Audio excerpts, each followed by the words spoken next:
want you to turn me to Luke chapter 15, and we're going to take a look finally at the prodigal son. But I want you to look at it a little bit differently, because it's really not about a prodigal son. It is, but it's not. It's about also a father's love, and it's also about a legalistic son. And so I want you to put yourself in the position, which one are you?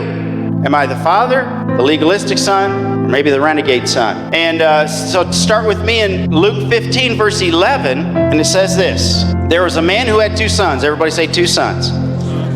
He had two sons. And the younger of them said to his father, Father, give me the share of property that is coming to me. And so he divided his property between them. Not many days later, the younger son gathered all that he had, and he took a journey into a far country, and he squandered his property in reckless living. Now let's think about this. Now, I have two adult sons and an adult daughter, and I have my two adult sons. They did start inheriting some things before I died, because I noticed that two sets of golf clubs went disappearing. I had some tools that went disappearing.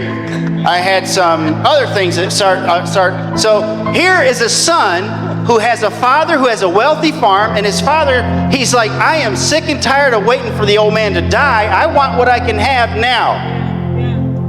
Think about that. I wish you were dead, but you're not. And I don't know when you're going to die. So what I would like, he says to his father, is go ahead and just give me what's mine now. Now, I don't know how much that was, but I suspect that it was significant. And it probably took the son some time to liquidate it so that he wasn't traveling with goats and sheep and land. He was traveling with cash. And so, give me what's coming to me now.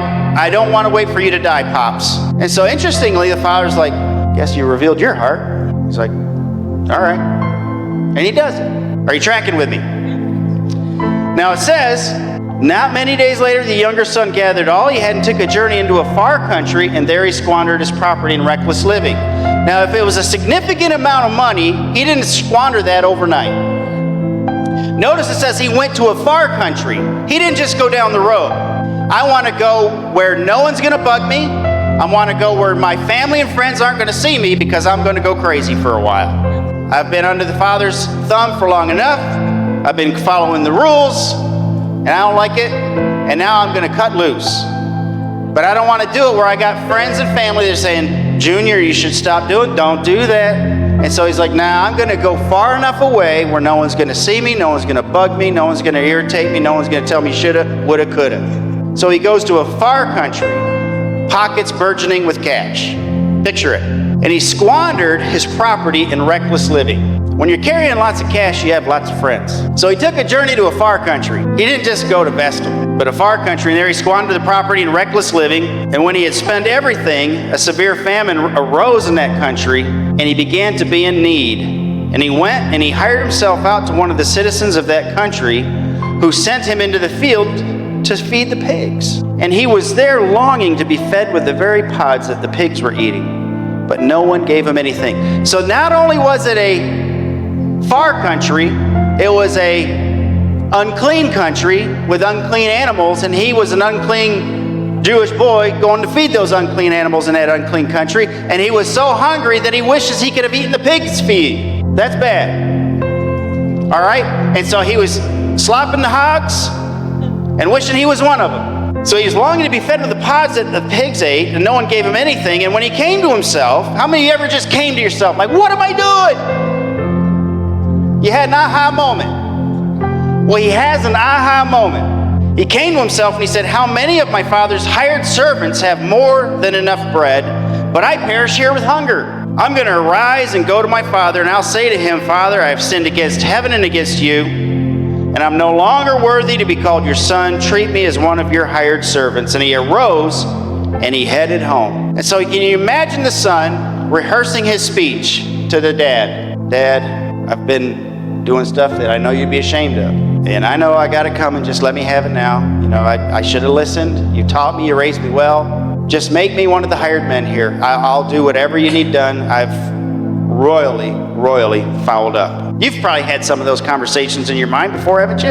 Or is it just me? So he's walking home and he's rehearsing his speech, and he knows he's got an earful coming because his pockets are empty. He's looking mighty lean, And he's probably been gone for months, maybe longer. Treat me as one of your hired servants. And he arose and he came to his father. But while he was still a long way off, his father saw him and felt compassion and ran and embraced him and kissed him. So picture this. Here's the old man. He's old. He's got arthritic knees. And he's carrying a bucket of feed across the farm lot. And he looks up and he sees a head bobbing coming up the path. Head bobbing. And that's pretty soon the chest, he can see. And then he sees the gate. And he says, Bree, come here. He says, Bree, come here. Who's that? Who's that coming? It looks like my boy, but I thought he was, I didn't know whatever happened to him. Is it him?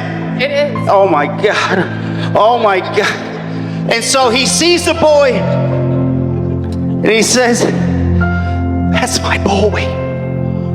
And then he starts running with his old hobbled knees, his arthritic ankles. And he runs and the boy's like, oh, here it comes, here it comes, here it comes, here it comes. And he runs to the boy. And the boy's like, Dad, I'm so sorry. And the dad grabs him and pulls his head to his chest and says, I don't care about any of that right now. Amen. We thought you were dead. We hadn't heard anything from you in all these months.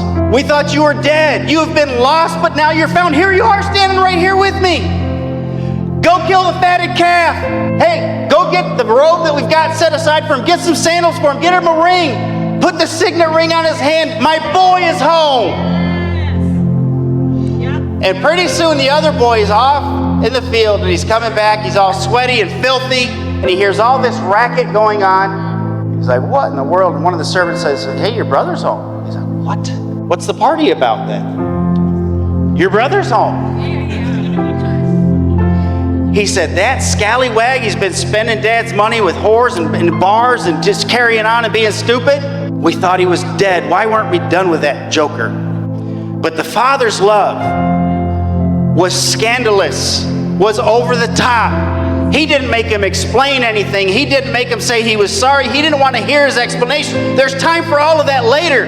We thought you were dead, lost, but here you are. So bring quickly and put the robe on him, put the ring on his hand, the shoes on his feet, and bring the fatted calf and kill it. Let us eat and celebrate, for this is my son. He was dead and is alive again. He was lost and now is found. And they began to celebrate. The older son was in the field, and as he came, he drew near to the house and heard music and dancing. And he called one of the servants and asked what these things meant. And the servant said to him, your brother has come, and your father's killed the fattened calf, because he was received back safe again and sound.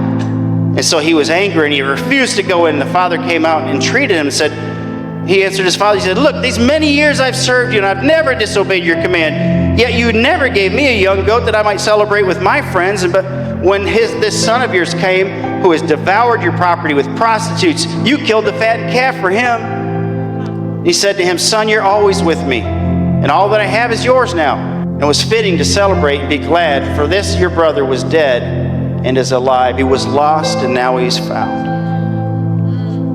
And I present to you today that the scandalous, over-the-top, obscene, crazy love of the Father has that kind of love and that kind of reception for you.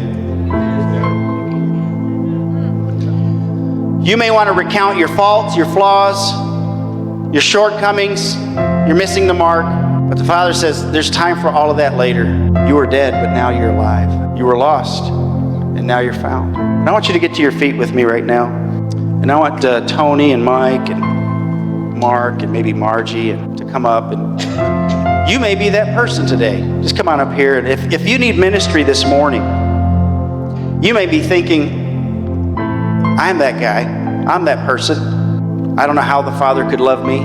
I've said I'm sorry all these times. I've done things I'm ashamed of. I'm telling you, the scandalous, over-the-top, obscene, otherworldly love of the Father is here for you today.